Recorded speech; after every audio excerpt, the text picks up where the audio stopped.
It's been an interesting season for cull-cow markets, and Derrell, what's been playing into that? Well, you know, we probably put in a seasonal low here recently. Normally November is the seasonal low, but this year's been unusual because these market, the cull-cow market usually stays strong through the summer, through August, and then starts to drop off in September and October, move into that seasonal low. This year, the market dropped much earlier. Really from May on, cull-cow prices were well below year earlier levels. And so, we didn't really know what to expect for the seasonal low because we got low so early. Right. It did drop a little bit more here in November, and that probably is the low, but it kind of sets the stage then for what to expect as we go forward from here. I love that phrase, probably the low. What's really been impacting those changes? Well, there's a couple things I think. Clearly, supply is part of the issue. Cull cows go into that, basically that hamburger market, lean trimmings market, and those prices have been low this year. And part of that, I think, is a function of supply.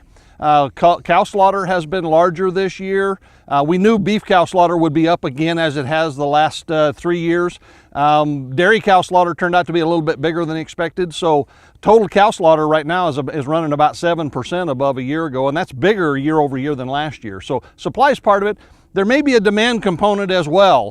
The ground beef market may be the one aspect of beef that is seeing some competition from pork and poultry. It's not really clear, but we've marveled at how strong beef demand has stayed on in total, but the ground beef market may be seeing more of that sort of dollar menu competition with chicken and other things, and so that may be part of the issue as well. So here we are, the last month of the calendar year. Are cattle and beef markets kind of putting their foot on the clutch and just kind of coasting on into 2019? Well, I think we're getting close to that time. We sort of do that, if you look at, beef demand and beef buying, all the holiday buying is pretty much in place now. So beef markets are going to kind of coast out the year, see how we move beef, and then we'll sort of pick it up in January. Cattle markets are getting close to that as well, I think, as far as especially feeder cattle markets. We probably don't have quite all of the fall run done yet. We've delayed it a little bit with some of the weather issues we've had this fall.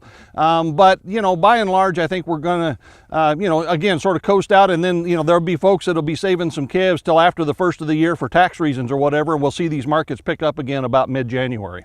Where are we with the overall markets right now in the beginning of December?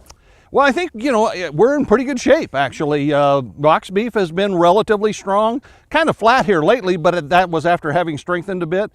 Fed cattle prices have pushed back up a little bit higher, so we're up around 117, 118 for cash fed cattle prices.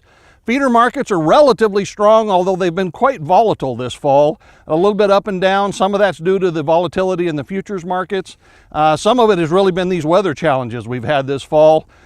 Week to week, we've had these cold fronts come through, and that really impacts these markets a little bit. So, but all in all, I'd say we're in pretty good shape at the end of the year. Okay, thank you much. Derrell Peel, Livestock Marketing Specialist here at Oklahoma State University.